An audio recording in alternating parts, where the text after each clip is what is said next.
How to do car insurance by PhonePe. Hi everybody, welcome back to our channel. So in order to do car insurance by PhonePe, you could either use an app or a browser version.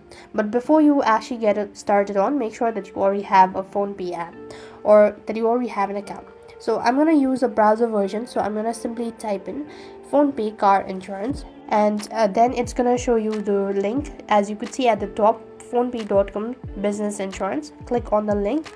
It will then take you to the next field and ask you to create an account. So what you could do is, here you could simply head back and you could just go ahead and select the insurance options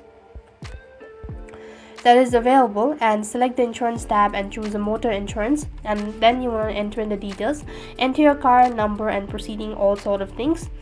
Once you're done entering the information, then you'll be able to get the payment section, so where you have to go and make some payment, and that way you'll be able to get a PhonePe car insurance.